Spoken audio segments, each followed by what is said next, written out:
नमस्कार मंडळी. आज आपण एका अशा विषयावर बोलणार आहोत जो खरं तर आजकाल सगळ्यांच्याच डोक्यात आहे.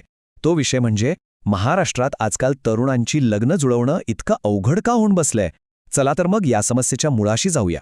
हाच तो प्रश्न आहे नाही का, जो आज अनेक तरुणी आणि त्यांच्या पालकांना सतावतोय. नेमकं असं काय बदललंय की मनासारखा जोडीदार मिळणं एक मोठं आव्हान बनलं आहे. आपण आज याच प्रश्नाचं उत्तर शोधण्याचा प्रयत्न करणार आहोत. चला मग सगळ्यात आधी बघूया की ही अडचण नेमकी आहे तरी काय. लग्न जुळवण्याच्या ह्या प्रोसेसमध्ये आजकाल कोणत्या मुख्य अडचणी समोर येत आहेत त्यावर एक नजर टाकू. म्हणजे बघा, ही अडचण आता फक्त काही घरांपुरती राहिलेली नाहीये, तर हा एक मोठा सामाजिक प्रश्न बनला आहे. आणि याचा सगळ्यात जास्त फटका बसतोय तो ग्रामीण भागातल्या मुलांना, ज्यांना योग्य वधू मिळणं दिवसेंदिवस कठीण होत चाललंय. पण हे सगळं होतंय का? याच्या मुळाशी नक्की काय आहे? चला लोकांच्या वाढलेल्या अपेक्षा आणि त्यामागची कारणं जरा समजून घेऊया. या एका चित्रातच ना तुम्हाला या समस्येचं मूळ सापडेल. बघा, एका बाजूला आहे अपेक्षित वर. कसा हवाय? तर शहरात राहणारा, स्वतःचा फ्लॅट असलेला आणि भरपूर पगार असलेला. आणि दुसऱ्या बाजूला कोणाला नकार दिला जातोय? तो जो गावात राहतो आणि शेती करतो. अपेक्षा आणि वास्तव यांच्यातली ही दरीच तर सगळ्यात मोठी समस्या आहे. याचा अर्थ अगदी सरळ आहे. शहरातल्या लाईफस्टाईलचं आकर्षण इतकं जबरदस्त आहे की मुलाचा स्वभाव किंवा त्याचे गुण यापेक्षा तो कुठे राहतो हे जास्त महत्त्वाचं ठरतंय. शहरात राहणं हे जणू काही एक महत्त्वाचं क्वालिफिकेशन बनलं आहे.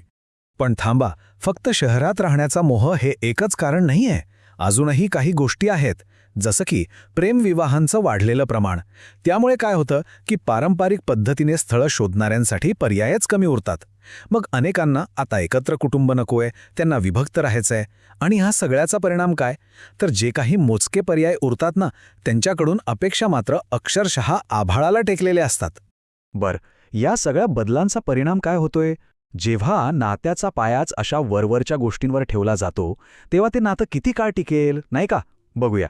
आणि त्याचा परिणाम तो तर खूपच गंभीर आहे. जे लग्न फक्त पैसा, घर आणि दिखाव्यावर टिकलेलं असतं, ते अक्षरशः पत्त्याच्या बंगल्यासारखं कोसळून पडतं. साहजिकच आहे, कारण त्याचा पायाच मुळात कमकुवत असतो. आणि मग काय होतं? जेव्हा नात्यात एकमेकांना समजून घेणं, थोडी तडजोड करणं हेच नसतं, तेव्हा छोटे छोटे वादसुद्धा थेट फॅमिली कोर्टात पोचतात. आणि म्हणूनच आज आपण बघतोय की घटस्फोटांचं प्रमाण इतकं चिंताजनक का वाढलंय. पण थांबा, गोष्ट इथेच संपत नाही. आता आपण एका अशा मुद्द्याकडे वळणार आहोत जो तुम्हाला खरंच विचार करायला लावेल.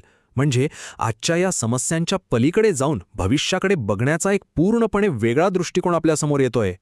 जरा या टाईमलाईनकडे बघा.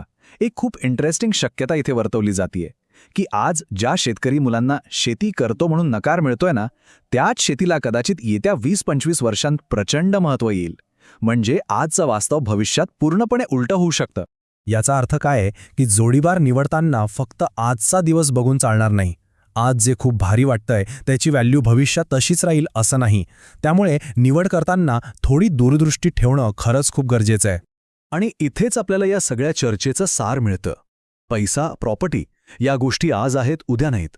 पण माणसाचा स्वभाव, त्याचा चांगुलपणा आणि आयुष्यभर साथ देण्याची त्याची वृत्ती हीच तर खरी संपत्ती असते, नाही का?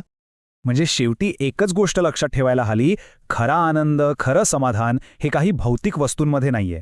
ते मिळतं एकमेकांना समजून घेण्यात, एकमेकांच्या सुखदुःखात सोबत राहण्यात. आणि याच प्रश्नासोबत आपण आज थांबूया. आपल्यासाठी नात्यांमध्ये आणि आयुष्यात खऱ्या अर्थाने सुख आणि आनंद म्हणजे नक्की काय? जरा विचार करून बघा.